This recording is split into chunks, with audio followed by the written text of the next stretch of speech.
Hey, shalom and good morning from Hong Kong. I'm on my way to our final conference, the Discovering Daniel conference, but a lot of things are happening in the Middle East. Short update, and I guess it reveals the whole story. Just about an hour ago, a spokesperson of the State Department in the U.S. said that the U.S. demanded Iran to abandon its ballistic missile program and nuclear program.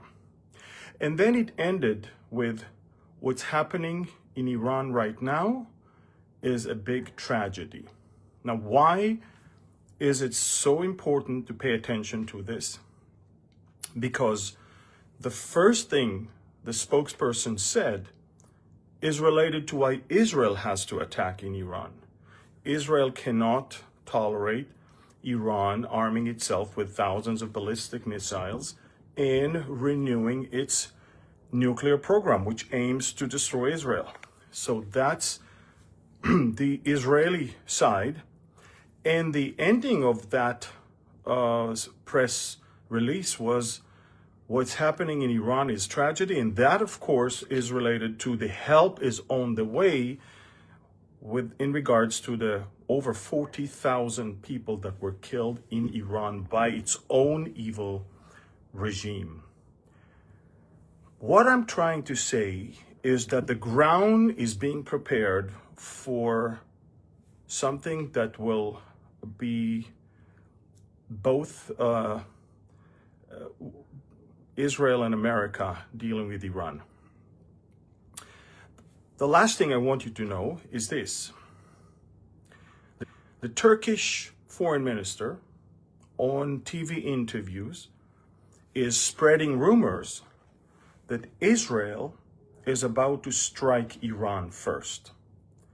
The Iranians might get a little nervous and think, well, in that case, we can't wait for the Israelis to act. We need to preemptively strike.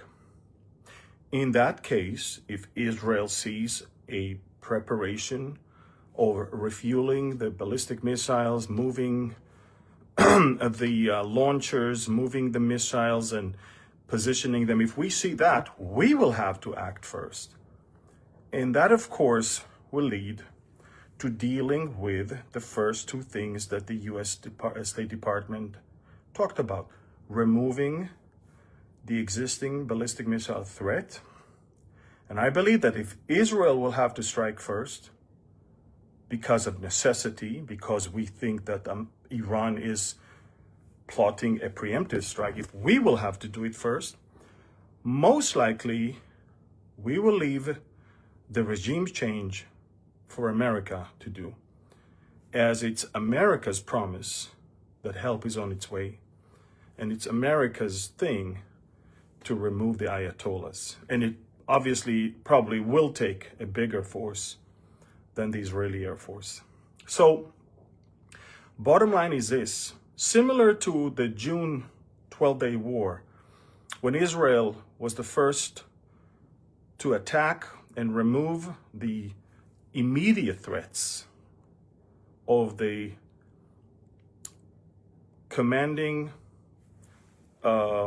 echelon of the IRGC, as well as the people behind the nuclear program and all the launchers and the missiles on the ground. And we left it for the Americans to give the final blow to the Iranian nuclear sites. Most likely, we're going to see another Israeli strike first to remove the immediate threats, and a U.S. one if America chooses to topple the regime. We'll probably have America do that. All I'm saying is this: everything we're watching right now can start with a miscalculation. The Turks are stirring the pot because they are sitting back and enjoying this whole thing. Turkey is the biggest winner of all that America has done in Syria. America unknowingly, or maybe knowingly, I believe it's unknowingly, cut a deal with al-Jolani and basically threw the Kurds under the bus.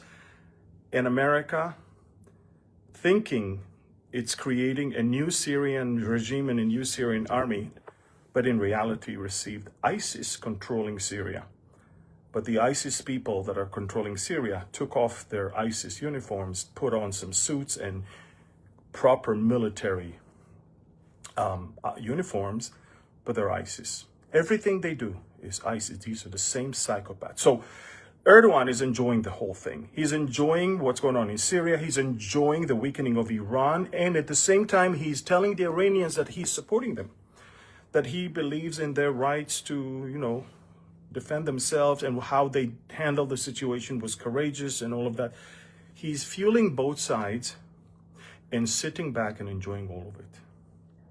So this is the situation right now. Erdogan is fueling the whole thing with rumors that Israel is about to strike. Iran might have a miscalculation and move forward.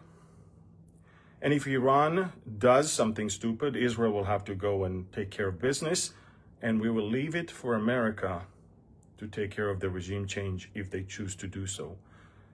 There is no way the Iranian brave people will ever be released from this demonic oppression without a regime change. The question is not if a regime change is necessary.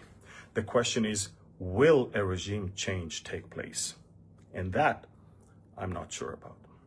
All right. Listen, this is the urgent update from Hong Kong. I'm on my way to my last conference. Tomorrow I'll speak at the church here also, and then head back home, hopefully